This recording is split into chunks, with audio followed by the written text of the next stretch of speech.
Welcome to Level Up with Winnie Sun.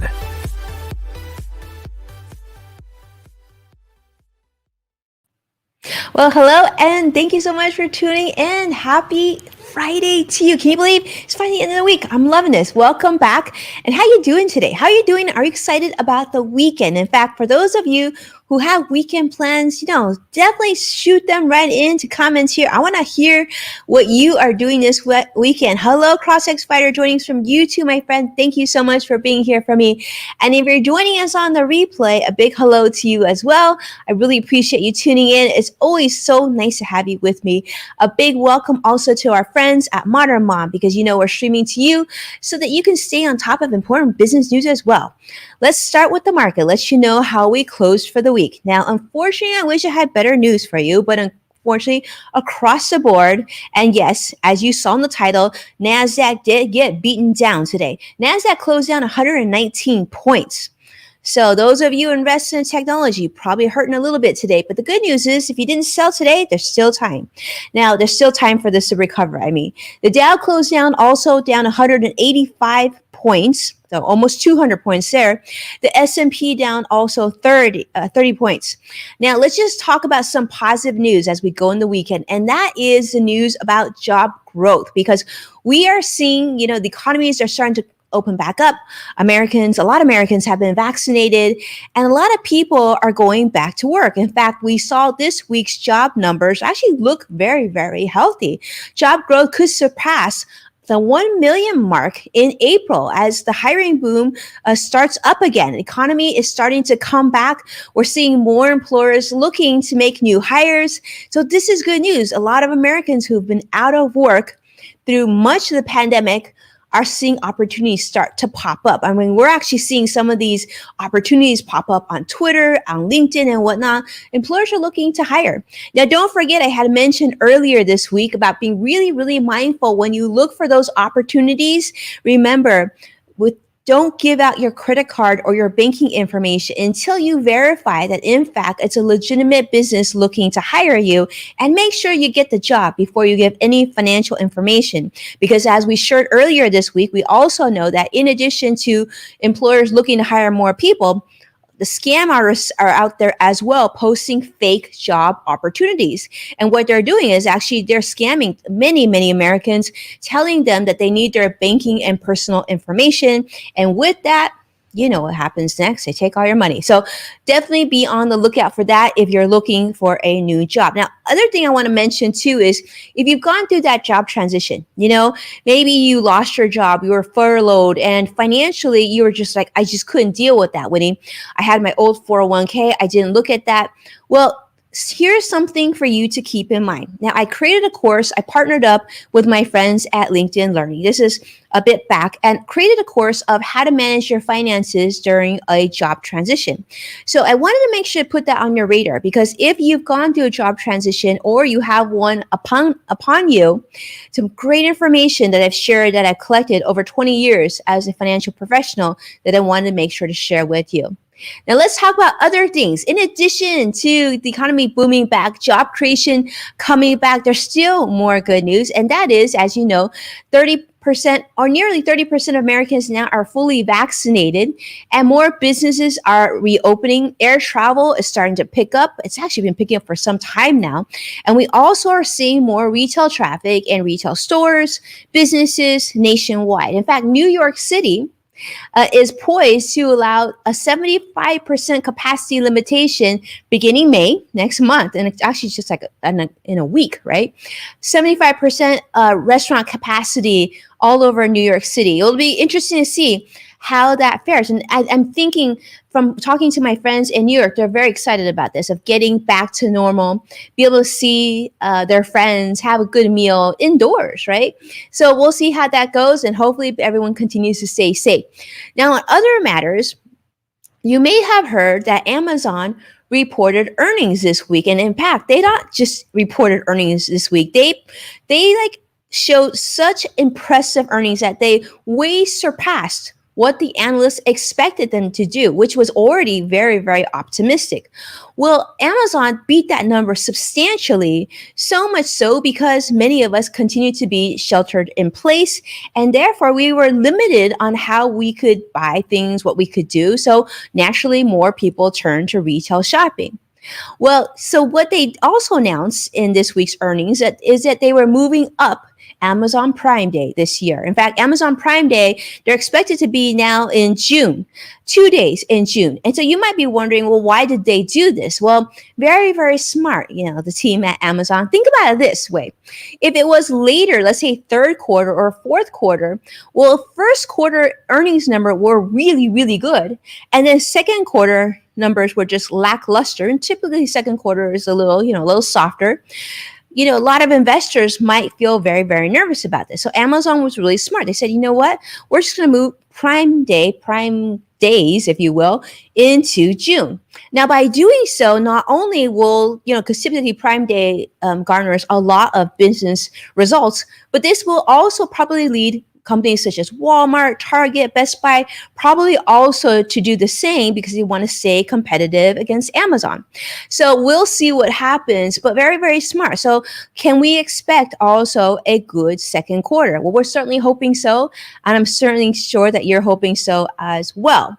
Now, the other news, face masks, as you have heard, wearing face masks, many of you are hoping to be done away with that sooner rather than later, as many of you have been vaccinated. However, that being said, not so fast. In fact, the government has come out and announced that currently face masks will continue to be required on buses, on trains, as well as planes, at least until mid-September. Also, I read news today that cruise lines are going to be allowed to open up shortly this year as well. But the requirement is that over 90% of the passengers on cruise lines, as well as the employees that work on these cruise lines, be vaccinated and have proof of vaccination.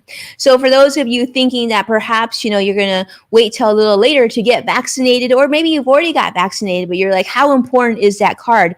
It is so important because we're finding not only are businesses requiring this, but a lot of things that you might enjoy going to, like cruising, going on vacations, going to certain countries to visit, maybe to see your next big concert. A lot more places are going to be requiring the validation of vaccination. So keep that in mind. Now, here's something that I thought we would close up on Friday on, because, one of the best things about tuning in to Level Up is giving you information on how you can level up and prepare for the future. Now, we're going to jump to the Ask Winnie questions in just a moment here. But before we get into that, I want to share with you this information. This is big. In fact, this is information I'm going to be shortly sharing with my clients as well. And that is, if you are wondering whether or not you should be concerned about inflation, I am here to tell you that you should be concerned about inflation. And we're already seeing inflation across the board in many industries across the United States on a lot of things that you and I purchase on the regular. For example, today there was news coming out about the increase in prices of chicken wings. That's right.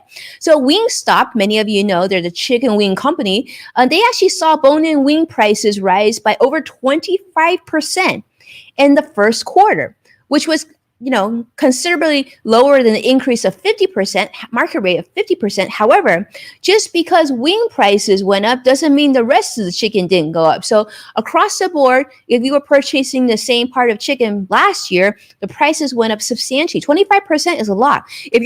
Because typically we take into account inflation of anywhere between 2 to 2.5%. So we're much higher at over 25% than that. So that means that your money is being eroded, especially if you're out there buying chicken. The other thing that we're seeing is, and this is a big one, this one I thought was really interesting, is in chlorine.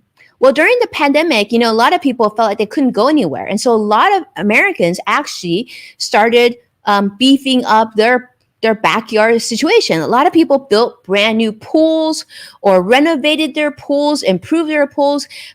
And you know what happened? I wish I had a pool. What happened is they also needed to buy more chlorine. In fact, many parts of the country that we're seeing that pool companies, the companies that service pools for homeowners have actually found that they needed to stockpile chlorine, just like, a lot of people stockpile toilet paper in the beginning and masks and everything else. Well, now pool companies are stockpiling chlorine because chlorine prices, believe it or not, are expected to jump by over 70%. That's right, 70%. It's so much so that certain companies that service pools have gone and driven to 6 different states, different cities, collecting, stockpiling chlorine from all over, just so that they can make sure that they have enough to service pools. And they're expecting, believe it or not, to run out of chlorine completely by this summer. In fact, there was an added reason for this because one of the largest U.S. chlorine manufacturers, a company called BioLab, burned down right after Hurricane Laura. And that plant, which is located in Louisiana, isn't expected to resume operations until spring of 2022. So this is across the board. We're seeing demand in so many things. So think about the things that you need on a daily basis and things that make your life a little bit easier. And just imagine those costs going up because that's what we're seeing. And as much as we're hearing the Federal Reserve and Fed chairman say, you know what, right now inflation isn't a key issue now, I'm telling you, you got to be prepared because I think prices of things are going to definitely increase in price and we just need to be ready. Now, let's go ahead and answer some of your questions. And these are some great ones. I want to say thank you. Many of these came from my talk earlier this week on Shank Minds, which is Peter Shankman, legendary Peter Shankman's annual mastermind conference. I've spoken at a couple of times now, and it's always a treat. And we had a large group of business owners, and these are some of their questions and some of them that you submitted as well. So let's go ahead and answer them because I think you're really going to enjoy them. And thank you all so much for being here, by the way. All right, first question is, Winnie, what are some things that business owners should do to better their finances? Is there one thing? Okay, so this is a great question. Now, as you know, most business owners tend to treat their businesses many ways like another child, meaning that they spend all their time with their business, always focusing on how they can grow that business, but also they invest a lot of the profits or earnings that they bring in back into that business, maybe for new hires, new employees, maybe for new equipment, maybe for new services, maybe digital services, maybe for advertising, right? Social media and whatnot. Well, what happens is most business owners I found can quickly spend so much money on business and lack liquidity, meaning all the value of their net worth is in that business. Instead, what you want to do is to make sure that consistently every 2 weeks or every time that you get paid, a portion of your earnings goes into an investment or long-term retirement account for yourself. This is really critical. So you need to act like you're a W-2 employee, where a portion of your money automatically goes into a 401k for yourself, or a SEP IRA, or defined benefit, some type of retirement plan. That's a big one. I think the key thing is when you're a business owner, not to neglect yourself. Make sure that if, let's say, next month your business needs to shut down or cease operations, that you have something to show for it at all times. All right, I want to say a quick hello. I see Kyla joining us and Joshua, CrossX Fire. So great to see you. Kyla, Mike, so many of you, Robin Stevens, thank you all so much for tuning in on this beautiful Friday. All right, let's go to our next question. Thank you, Curtis. All right, we've got Winnie. We paid off all our debt. We have savings. Should or shouldn't we get a HELOC set up? What do you think? Actually, I know exactly who asked this question because this is from my speaking engagement this week and a very dear friend and somebody that I'm on the Adobe Insider panel with. So great question. Let's just say that I am totally on Team HELOC. Okay, a HELOC stands for a home equity line of credit.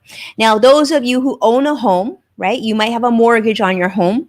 You may or may not have a HELOC. And what nice thing about a HELOC is a home equity line of credit gives you a line of credit against the equity of your home. It's generally cost-free. There's no cost to set it up. And if you hold it for a certain amount of years, maybe 5 years or more, then there's no cost to cancel the home equity line of credit as well. Now, in most cases, if you set one up, I actually wouldn't recommend that you close it. I do like you having a line of credit on your house. And the reason that is because it's one of the most affordable ways to borrow for yourself should you come across a dire financial emergency.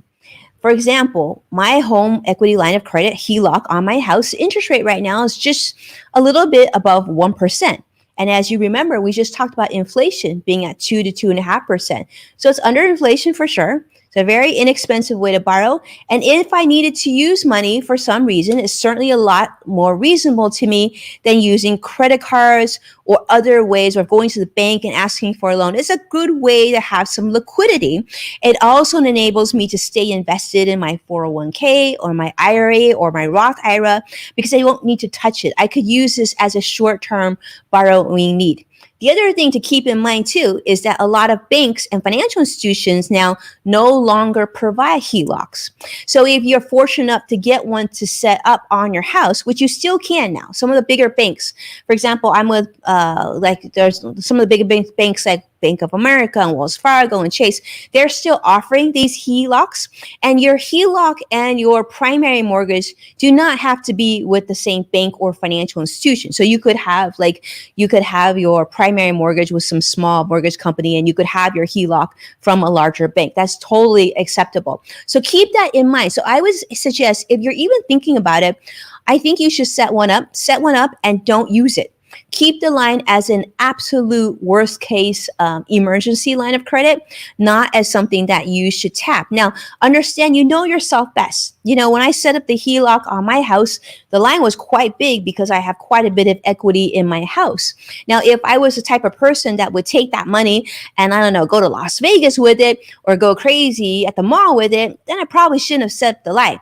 But, you know, I'm the type of person that can have a line set up, know that it's there, and not touch it for many, many months, if not years. So if you're like me, then setting up a HELOC makes a lot of sense. And I love this, especially for those of you who still have income, because you have to have income to be able to qualify in most cases for a home equity line of credit. But just in case you lose your job, right, or you retire, it's almost impossible to get one set up. So get it set up while you can, and then just leave it and forget it, and it'll be another piece of your overall financial plan. So great question. You know who you are to ask that question. I'm hoping it helps many of you. So thank you so much for asking that question. All right, next question. Let's see what we've got. Okay, I love this question too. Okay, so it says, I'm confused, Winnie. Last year when the pandemic hit, in addition to my day job in IT, I did some freelance work helping to do some side computer work. I got paid for it, and actually more than I expected to earn on the side. Can I have a retirement plan for that money too? Okay, great question. In fact, I've gotten asked this question a couple of times in my last few speaking engagements. So here's the answer to this. You know, if you have your day job and you're an employee at a company, you have your W-2, there's a good chance that you're contributing to your company's 401k plan. So that's one, right? Now, your 401k plan is your company sponsor plan at that workplace. But if you have freelance income and another side job, maybe even sell stuff on eBay or Craigslist, it could be something like that, right? Then if you're reporting that income, then technically you could have a second retirement plan. So if you're making, let's say, a modest or beginning amount, then a SEP IRA might be a great way to go. You could have the 401k as well as a SEP IRA. If you start to earn more, there's other vehicles that could make sense for you, right? Like a retirement, a KEO, a defined benefit plan, a pension plan. There's other things that as you increase in income to consider. So you absolutely can have the 401k at one company and still have this as your self-employed business because they are considered separate entities. But don't forget, and you didn't ask this, but I want to add this as well. Not only can you have these two different entities, but you can still continue to save money in your IRA or your Roth IRA, depending on which one you qualify. So keep that in mind too. Great question. I hope that helps you as well. All right, let's go with the last question, I believe, for today. Okay, everyone has been talking about the future of work. How do I plan for something so unknown? I want to offer my employees flexibilities and all that, but then what if things change? How do I make sure I'm financially able to even take care of myself? All right, that's a great question. We've gone through the pandemic, very stressful times. Business owners have been struggling like nobody's business. I mean, employees as well. But I know I've been talking to a lot of small to mid-sized businesses, and they're just feeling very, very overwhelmed. You want to take care of your employees. You want to pay them fairly. You want to do all these things for yourself, but you also want to make sure that you have a business to continue, right? Now, planning for the future typically would invite you to sort of do cost analysis on your business proposals, your pending clients and customers and whatnot. But when there's so many unknowns, you might be feeling very much sort of in limbo. Well, I will say this. If you feel this way, I would invite you to take a look at your current business model, right? Do you have multiple lines of business? And if not, is there another line or another avenue that could be potentially beneficial to you that maybe you didn't think about? Maybe it's a way to segue some of your, in-person business to online business. Maybe it's to do something on social media. Maybe it's a complete pivot from where you currently are that could still utilize the tools and the skills of your present team and your company equipment, right? So I would say this is take a few weeks and really do a deep dive. Reach out to any potential business mentors that you can reach out to. Do some research, do some soul searching, and figure that out. There's no shame. I want to say this very clearly. There is no shame to pivoting from being self-employed to working for somebody else. So if it means that you can bring in income temporarily, even getting a job somewhere, even if it's a freelance job. One of my clients just did some side work for DoorDash. There's nothing wrong with that, okay? And it's not defining of you. It's not forever, but it's a way to get you from point A to point B, which is a really good thing. So hang in there, pull through, best of luck to you. Let me know how it goes. Continue to update us on social media. We want to hear from you. Oh, looks like we have one more question. Okay, let's go ahead and answer one more question. And that's, Winnie, we're newer to social media, running a car tinting business. Oh, very cool. Where should we start? Instagram, Facebook? What do you think? All right. I love this question. I've been doing social media for so long that when I get these questions, I find them very, very refreshing. What you want to do when you're a business owner, regardless of what business you're in, but you're in the car tinting business, what you want to do is when people come in, right, to get their car tinted from you or whatever the business that you're in, ask them and survey them and ask them that question. It could even be right when they walk in or when they're paying their bill. Just say, just curious, where do you spend most of your time on social media? What are your favorite platforms? And look for obviously where your customers are. So if your best customers, let's say you have one customer that only got their car tinted from you, but then detailed, and then maybe a paint job and maybe dent, like they're one of your best customers. Find out where they are on social media, because typically like attracts like. And if most of your clients are on Instagram, then that's where you ought to be. That's where you should start. But you can always add on Facebook or Twitter or LinkedIn or Pinterest, depending on where your time is. But what I would say is when you first start on social media, definitely focus and put your efforts on one platform if you can. As you know, in the beginning, what I did is I really honed in on LinkedIn and Twitter for myself. And then the other platforms I sort of added as I could. But even to this day, my biggest focus is mostly on Twitter and LinkedIn, because that's where much of my business comes from. So I hope that's helpful. Continue to send me questions. As a reminder, my direct message is always open on Twitter and the other platforms as well. So send me a message, send me your questions. And as you know, we answer your questions live on the show on Friday. So I love to see what you're thinking about. But hopefully you enjoy this particular episode, because this is all for those of you who are business owners, and we're getting a lot of restrictions and concerns from you. You're saying you have a lot of restrictions. You're also telling me that you're having problems, navigating, getting financial support. So hopefully this gives you a little breath of fresh air and gives you some things to think about, maybe not for today, but maybe also into the future. So thank you, my friends, for watching, supporting our program. And if you don't mind, please take a moment to share this show with someone that you care about.